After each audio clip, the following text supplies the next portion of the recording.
नमस्कार, आदाब, सत श्री अकाल और जय भीम।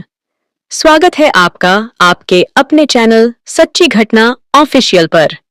राजस्थान का हर गांव एक कहानी समेटे हुए है, लेकिन रठासी गांव का इतिहास अपने आप में अनूठा और रहस्यमय है। यहाँ की बावड़ी, जिसे स्थानीय लोग भूत की बावड़ी कहते हैं, केवल एक जल स्रोत नहीं है, बल्कि यह डर, रहस्य और अतीत के घने साए को अपने भीतर छिपाए हुए है। इस कहानी की शुरुआत होती है ठाकुर जयसिंह से, जिनकी एक छोटी सी दया ने उनके जीवन को हमेशा के लिए बदल दिया। मारवाड़ के राजपूतों का इतिहास वीरता और धर्म से भरा हुआ है, लेकिन जब साधुओं के श्राप से चंपावत शाखा के राजपूतों को अपने गांव कापरड़ा को छोड़कर नए स्थान की तलाश करनी पड़ी, तो उन्होंने रठासी गांव को बसाया। यह गांव पहाड़ों और रेतीले टीलों के बीच बसा एक शांत स्थान था। गांव के बीच में एक पुराना तालाब था जो सूखा पड़ा रहता था, लेकिन ठाकुर जयसिंह का महल इस सूखे तालाब के पास ही बना था। यहां तक कि गांव वालों को भी यह पता नहीं था कि इस स्थान पर एक ऐसा रहस्य छिपा हुआ है जो उनकी सोच से परे है। ठाकुर जयसिंह अपने पराक्रम और न्यायप्रियता के लिए जाने जाते थे, लेकिन एक घटना ने उनके जीवन को पूरी तरह बदल दिया। एक दिन जब वह अपने सैनिकों और सेवकों के साथ जोधपुर से रठासी लौट रहे थे, तभी रात हो गई। रास्ते में घोड़े और सेवक थकान से चूर हो गए। तभी एक पुराना तालाब दिखाई दिया। यहीं रुकते हैं, ठाकुर ने कहा।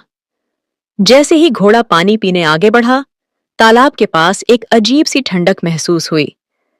तभी ठाकुर ने देखा कि तालाब के किनारे एक धुंधली आकृति धीरे धीरे प्रकट हो रही है। वह आकृति एक इंसानी रूप ले चुकी थी, लेकिन उसकी आंखें आग की तरह जल रही थीं।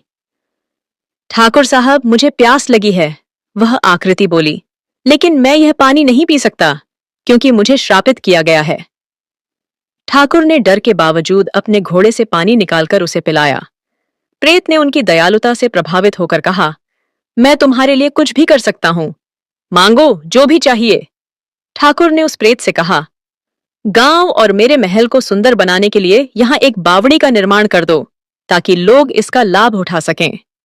प्रेत ने हामी भरते हुए कहा, मैं यह काम करूंगा, लेकिन मेरी एक शर्त है, तुम यह बात किसी को नहीं बताओगे। अगले ही दिन बावड़ी और महल के निर्माण का काम दिन रात तेजी से होने लगा। गांव के लोग अचंभित थे कि इतना बड़ा काम इतनी जल्दी कैसे हो रहा है। लेकिन रात में पत्थरों को ठोकने और मजदूरों के कदमों की आवाजें सुनाई देती थीं, मानो कोई अदृश्य ताकत वहां काम कर रही हो। रानी, जो अपने आसपास के हर रहस्य को जानने के लिए जिद्दी थी, बार बार ठाकुर से पूछती, यह काम इतनी तेजी से कैसे हो रहा है? ठाकुर ने बार बार उसे टालने की कोशिश की, लेकिन आखिरकार रानी की जिद के आगे वह झुक गए और उन्हें प्रेत के बारे में सब कुछ बता दिया। उस रात बावड़ी के पास रहस्यमयी आवाजें बंद हो गईं। सुबह होते ही गांव वालों ने देखा कि बावड़ी और महल का काम रुक चुका था। प्रेत, जो ठाकुर से विश्वासघात के कारण क्रोधित था, ने कहा, तुमने मेरा राज तोड़ा है, इसलिए अब यह बावड़ी और महल अधूरे रहेंगे। मैं इस स्थान को श्राप देता हूं कि यह हमेशा डर और रहस्य से भरा रहेगा। गांव वाले इस श्राप के बाद उस बावड़ी के पास जाने से डरने लगे।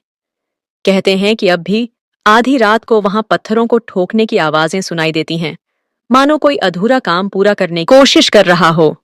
श्राप के बाद ठाकुर जयसिंह का जीवन अजीब घटनाओं से घिरने लगा। बावड़ी का काम रुक जाने के बाद महल में सन्नाटा छा गया था। ठाकुर, जो कभी अपनी दयालुता और साहस के लिए जाने जाते थे, अब हमेशा बेचैन और चिंतित रहने लगे। रानी को भी यह महसूस होने लगा कि कुछ अजीब हो रहा है। रात के समय महल के गलियारों में परछाइयां दिखाई देती थीं और कभी-कभी रहस्यमय आवाजें सुनाई देती थीं।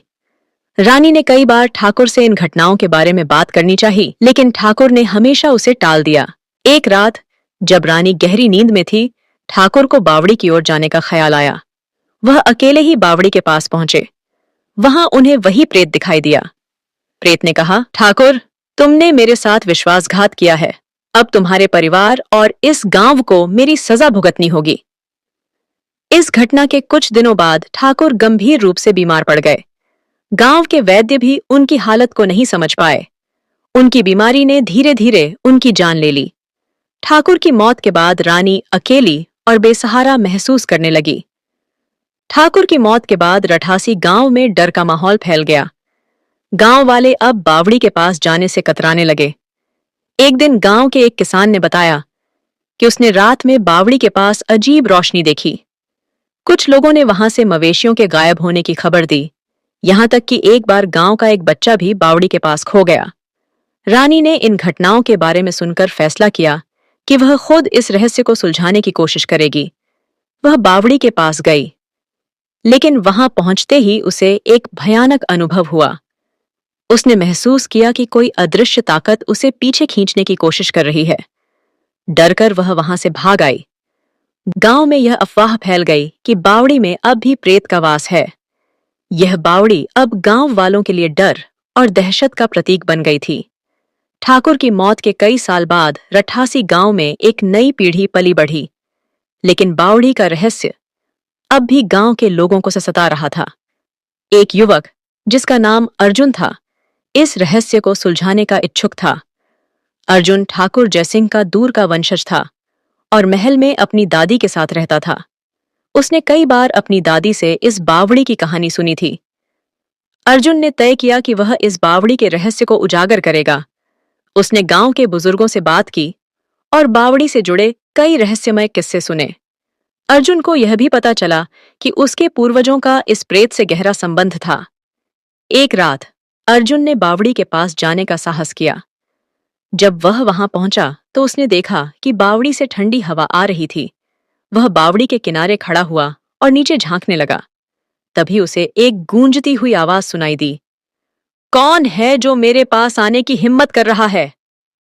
अर्जुन ने घबराए बिना जवाब दिया, मैं अर्जुन हूं, ठाकुर जयसिंह का वंशज। मैं यहां तुम्हारे और इस बावड़ी के रहस्य को समझने आया हूं। अचानक बावड़ी से एक धुंध निकली, जो धीरे धीरे एक इंसानी आकृति में बदल गई। यह वही प्रेत था जिसने ठाकुर जयसिंह के साथ सौदा किया था। उसने अर्जुन को चेतावनी दी, यह बावड़ी मेरे श्राप के कारण अधूरी रह गई है। कोई भी इसे पूरा करने की कोशिश करेगा, वह मरेगा। अर्जुन ने प्रेत से उसकी कहानी जानने की कोशिश की। उसने कहा, अगर तुमने यह बावड़ी बनाई थी तो इसे अधूरा क्यों छोड़ा और यह श्राप क्यों दिया गया? प्रेत ने अर्जुन को अपनी कहानी सुनाई। उसने बताया कि वह एक समय में एक महान शिल्पकार था। उसे अपने काम से इतना घमंड हो गया था कि उसने एक साधु को तुच्छ समझा और उसका अपमान किया। साधु ने उसे श्राप दिया कि वह हमेशा अधूरे काम में फंसा रहेगा। जब ठाकुर जयसिंह ने उससे बावड़ी बनाने का अनुरोध किया तो उसने इसे अपने श्राप से मुक्ति का साधन समझा। लेकिन जैसे ही ठाकुर ने यह रहस्य अपनी रानी को बताया, वह श्राप दोबारा सक्रिय हो गया। प्रेत ने अर्जुन से कहा, अगर तुम इस बावड़ी को पूरा कर सको तो मुझे इस श्राप से मुक्ति मिल सकती है, लेकिन यह कार्य आसान नहीं है। तुम्हें अपने साहस और बलिदान के साथ इसे पूरा करना होगा। अर्जुन ने प्रेत से वादा किया कि वह इस बावड़ी को पूरा करेगा और गांव को इस डर से मुक्त करेगा। अर्जुन कैसे इस चुनौती को पूरा करेगा? क्या वह प्रेत को मुक्ति दिला पाएगा? इस रहस्य का शिकार बन जाएगा?